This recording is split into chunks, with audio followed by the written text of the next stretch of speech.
video berikut ini. Mengenai organ gerak pada makhluk hidup, Allah Subhanahu wa Ta'ala berfirman dalam surat Al-Qiyamah ayat 3 dan 4. A'udzu billahi minasyaitonir rajim. Bismillahirrahmanirrahim. Ayahsabul insanu allan najma'a idhamah bala qadirina ala an nusawwiya bananah. Shadaqallahul azim. Berdasarkan video tersebut, kita dapat mengetahui bahwa hewan bergerak dengan cara yang berbeda-beda. Contohnya, burung bergerak dengan cara terbang.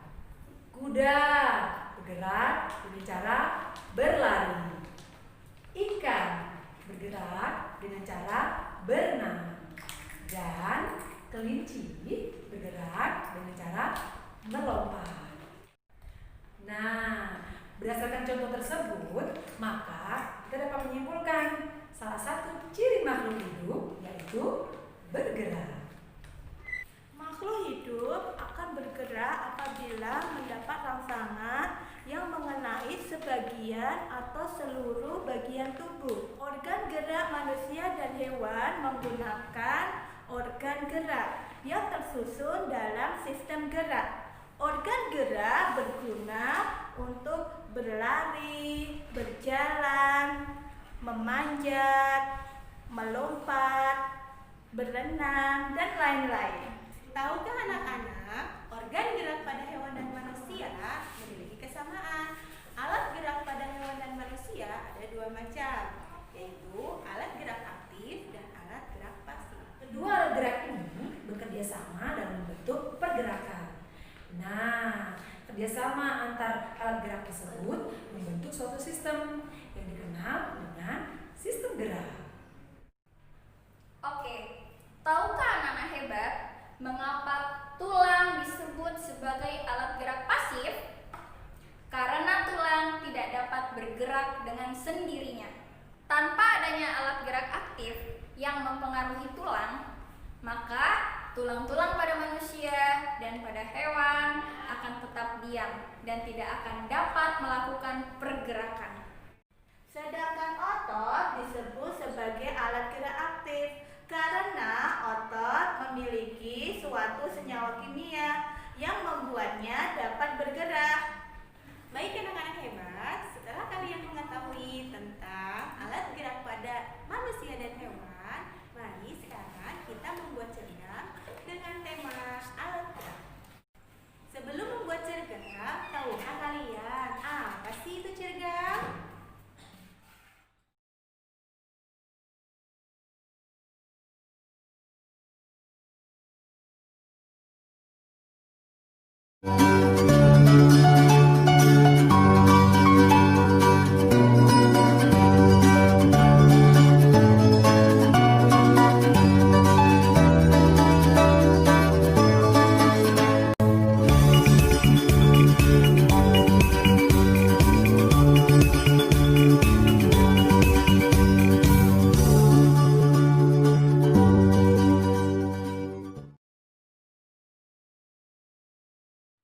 Oke, setelah kalian membuat cergam, nah sekarang coba kalian ceritakan kembali dalam bentuk sebuah paragraf. Dalam sebuah paragraf terdapat sebuah gagasan pokok atau ide dan gagasan pendukung. Nah, apa sih yang dimaksud dengan gagasan pokok atau gagasan pendukung? Penasaran kan? Yuk kita cari tahu. Gagasan atau ide pokok merupakan gagasan atau ide yang menjadi dasar sebuah paragraf. Ide atau gagasan pokok ini ada pada kalimat utama. Nah, untuk membuat sebuah paragraf, kalimat utama ini harus ditambahkan dengan kalimat pengembang. Nah, kalimat mengembang bisa 1 atau 2 kalimat bahkan lebih.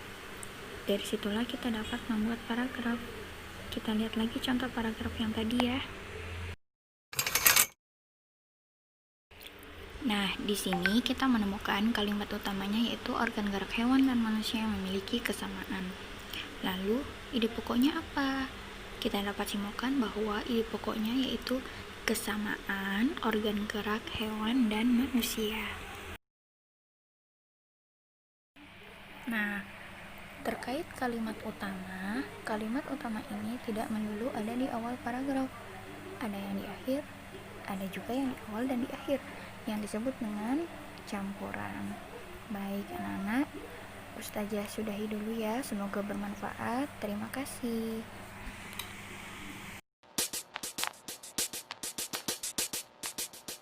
Wassalam.